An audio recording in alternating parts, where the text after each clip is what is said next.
sports world on Saturday announcing his retirement from the NFL at just 29 years old. Luck has been out this preseason with a mysterious lower leg injury that has most recently been called an ankle injury. But during the Colts' third preseason game with Andrew Luck on the sideline, news broke that the 29-year-old QB would be permanently stepping away from football, citing constant injuries as the reason for losing his joy for the game. Luck said, quote, "This is the hardest decision of my life, but it is the right decision for me." We're joined now by FS1 NFL analyst Antonio Cromartie. Good to have you with us. Glad to be back. Bro, thanks for coming in early this morning. Definitely. Especially because you were teammates with Andrew. I think it's interesting. We want to get your reaction to this. How surprised were you by the announcement and his decision to retire? I was surprised, but then I wasn't. And the reason I say that is because when I played with him in 2016, you had a guy that was going through the shoulder injury the whole entire, even during the preseason. He was hurting during the preseason. I mean, he was going into practice where the only thing he did was individual drills. And the only thing he did was hand the ball off. He didn't throw the ball during practice. He didn't do any of that at all. So I could understand him. I mean, you got a guy that's been beat up his whole entire career. Last year was the first time he's ever had an offensive line. So now you look at it, now he's dealing with another injury. That plays with your mind.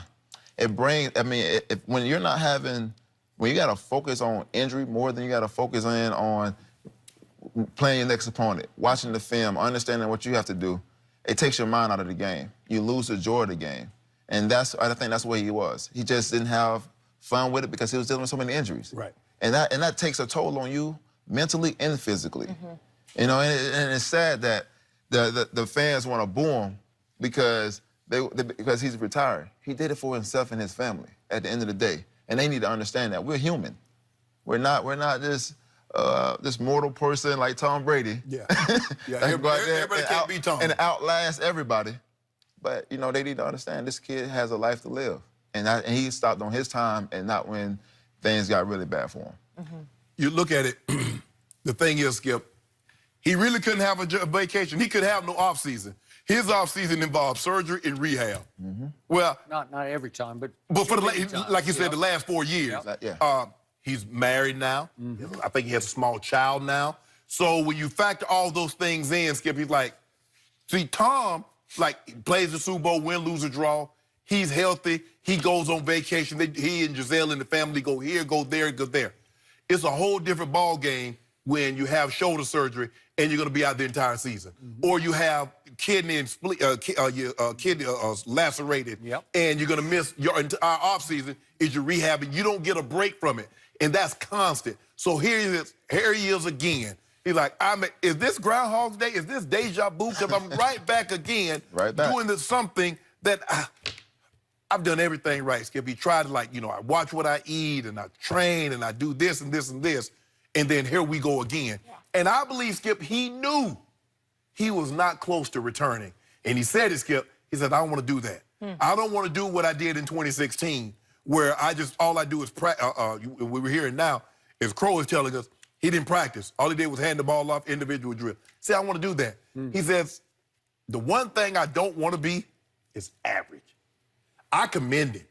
Because a lot of people, now, it's a lot easier to walk away when they're not going to recoup any of the money, and you just got a $12 million roster bonus about a week, about 2 weeks ago, Skip. That makes it easier to walk away. He has made a bunch of money. Barry Sanders and Calvin Johnson said, hold on, what? Detroit, that's the way you do it. You don't ask for the money back considering the service that I've given you. But, Skip, I think everybody was surprised.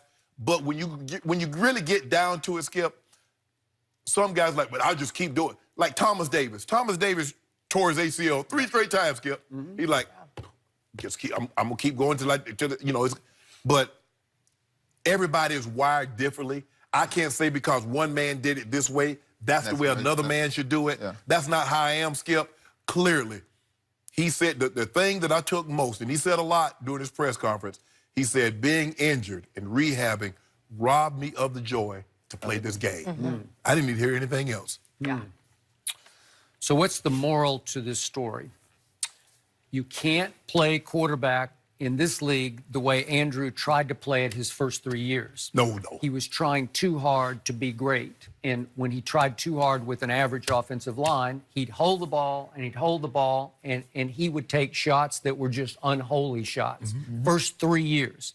Then sometimes he would take off and run because he can move pretty well for a man that big, and he's a big man. Right.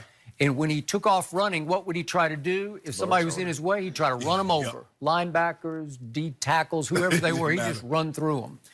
And you just can't last in this league the way Tom Brady does unless you play the way Brady plays, which is it's gone, it's gone, Get the ball out. Yep. Right? Everything is timing, and the ball is gone because he is trying to avoid as much contact as possible. Right. And he's pretty good at avoiding contact. And it frustrates you because you're saying, yeah, I could play until I was 50 at quarterback if they protected me. Yeah, nobody will hit me. Okay? But he's taking advantage of the fact they can't hit him after the ball is out because once upon a time you could blast him pretty good. Right? 100% right. Okay. All right. So Luck didn't get that the first 3 years. And why didn't he get that? Because he was a good kid who's trying to please everybody, including his coaches and his family and the media, who had already proclaimed him to be the next John Elway out of Stanford University. And he was replacing the legend, Peyton Manning. Man, it's hard. It's a lot of stuff that you're trying to live up to. And the truth is, in part because of injuries, he could never quite live up to his billing as the #1 overall pick. And I think that ate at him as much as the injury rehab ate at him, to the point what just happened the last time we saw him play, they were at Kansas City. It was a pretty big game to get to the AFC Championship game, and he was not very good in that game. He threw for 203 yards, threw a couple picks, had a QBR of 20, which is on a scale of 0 to 100, not very good. It wasn't one of his better games. Right. He fell to 4-4 in playoff games in that game. He's got 12 touchdowns in the postseason to 13 interceptions. So he doesn't have a lot to show for the billing that he had coming out of Stanford and after he went first overall.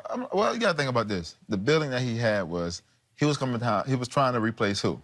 Yeah. Peyton Manning. Okay. So now, once he started winning games and replacing them, what happened to the offensive line?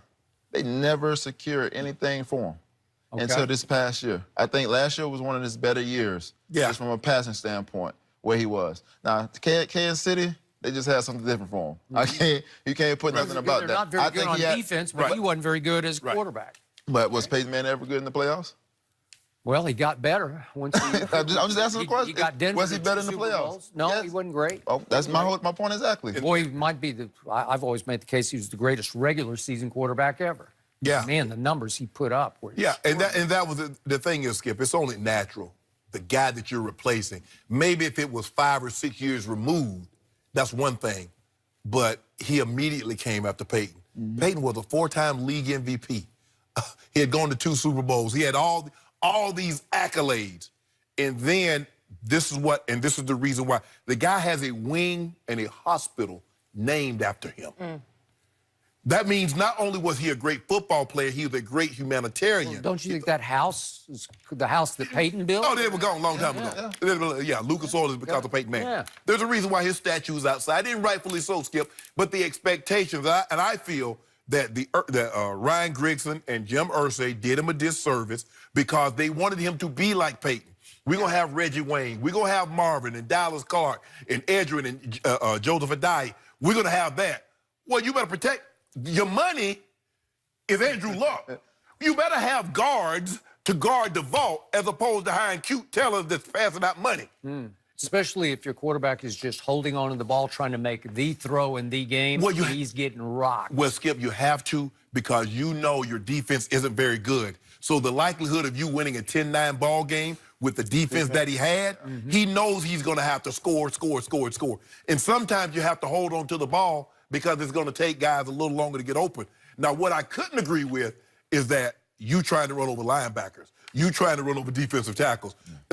Hey, you got to know when the journey's over. Going out of bounds, going to take, hey, it's okay to punt the ball. But you won't you will not, I don't care how big you are and how strong you are as a quarterback. You're not going to consistently take those licks down in and down out over 3-4 years.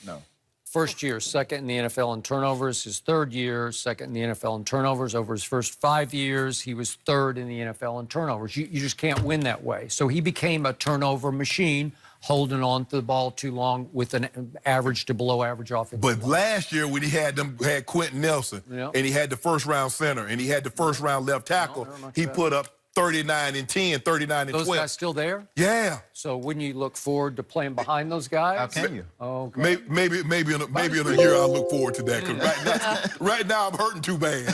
Brings me back to the mysterious injury that he fairly recently suffered that we still don't know what it was. Right. They said it was his calf, then it was some bone bruise, then it was high ankle, and something is wrong here. As Bruce Arians said yesterday, something is wrong someplace here. Maybe it was way worse than we have any idea of. Maybe it was career. Well, you don't skip in the preseason.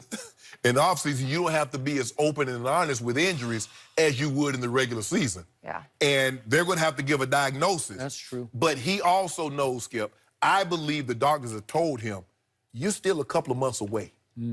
If I'm a couple of months away, am I going to come back and Skip, am I going to really try and come back in November or December and try to lead this team? He's like, nah, I'm just going to step away and get my mind refreshed, get healthy, because he's not healthy. That was a broken man up there on Saturday night, Skip. I watched the whole thing. You couldn't look away from hearing it and feeling his emotion. I just think of how challenging it was for him to get up in that moment after the news broke, the fans reacting that way. It was hard. That's you, hard Skip. in that sense. I hope that he is at peace with Skip this Bayless decision. will not take a day off. You know why? Because he enjoyed what he's doing.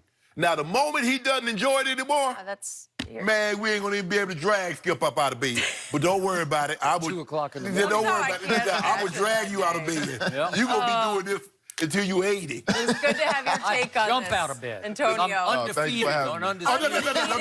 We'll see you back here tomorrow. Dwight Howard is heading back to the Lakers. What could go wrong here? We'll go there Nothing. next. Nothing could go wrong.